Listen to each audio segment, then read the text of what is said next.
Even when Harden doesn't score, he'll come up with something like 14 assists or some outrageous figure. So at least he's getting everybody else involved. And Lillard goes back court.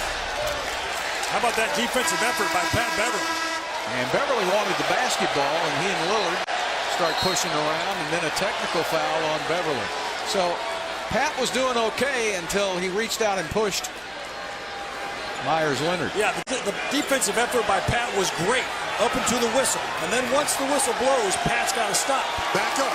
Pat played past the whistle, and that's where he got the technical foul. I love the aggressiveness by Pat. Look at him get all over the ball, knock it loose. It's a backcourt violation.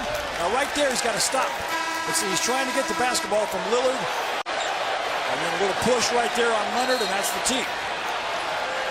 Of course, Leonard got right up in his face, too. Well, that's what guys do. Well, they know Pat is going to be an instigator, so they turn the tables on him.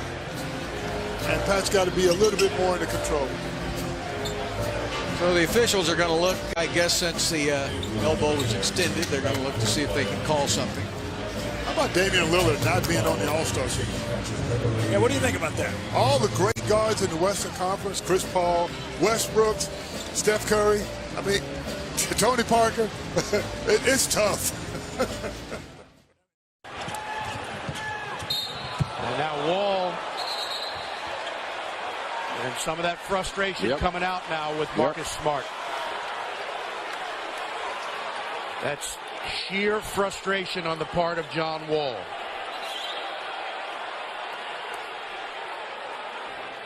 And this, like you said, the frustration. A little forearm coming out there before that, and a hard foul by John.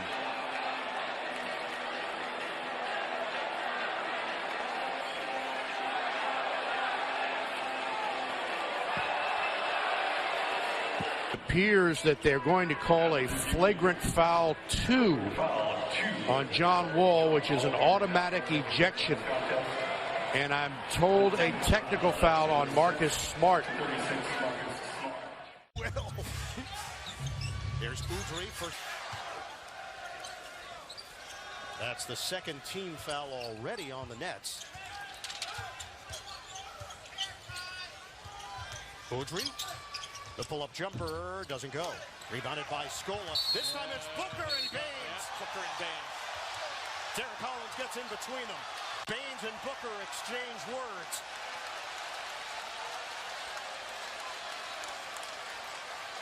Double foul was. The Rockets, Jerry, have just taken 53-point attempts, new NBA record.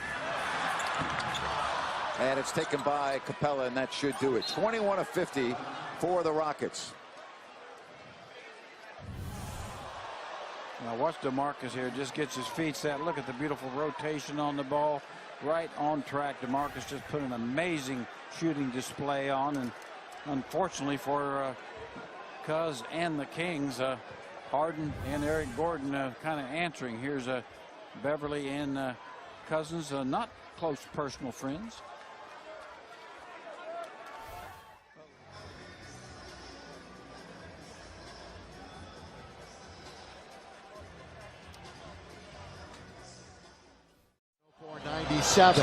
D'Angelo tried to slot that one on the ground to Brandon Ingram.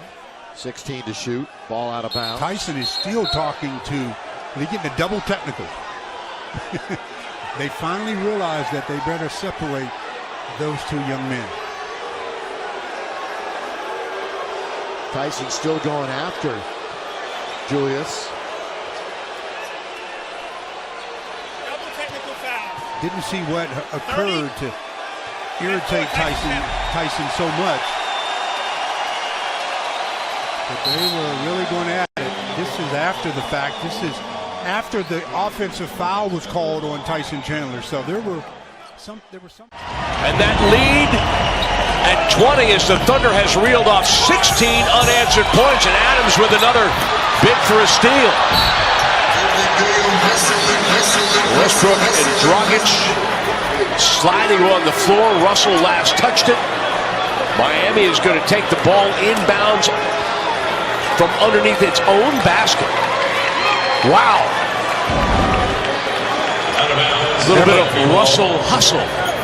Never underestimate the value of hustling for loose balls. And what he was a little bit upset with is that you see Dragan, he falls on top of him after the ball goes off of Russ, and that's the correct call by the officials. And what Russ didn't like is that a 29-point swing in this game. Cousins and the Kings were commanding in the first half. But in the second half, and especially the fourth, the Lakers took control, shooting over 60%. The Lakers have won 4 of their last 5 to go to 5-4 and 2-3 on the road. And Cousins with the conversation for the Lakers. Well, this is what's going on. We showed the rivalry in the pushing and shoving before. Here's Julius Randle and DeMarcus Cousins kind of going chest to chest here, and words being exchanged. The rivalry is renewed. Where's the love lost between the two Kentucky Wildcats? This is great. I love it. I love rivalries, and I love when teams and cities are involved. It's good to have your personal one-on-one matchups, but when you have remaining in the third quarter, Monroe picks up the dribble. 8 on the shot clock. Brogdon off the glass. And Monroe in, and it'll be a jump ball. Monroe didn't like something, and now Bertans answers. Well, he didn't need to push, and I think Bertans in that case could have a little bit of a problem, Jim. But the two other players were talking. Monroe and Dedmon, I mean, they were, you know, that was man on man there. And right. Bertans got a shove in. And obviously when there are altercations, replay comes into effect. This is one of the situations where the on-court officials make the decision. They can go to replay to look at it, and they'll get some help, but they make the decision on altercations and on flagrants.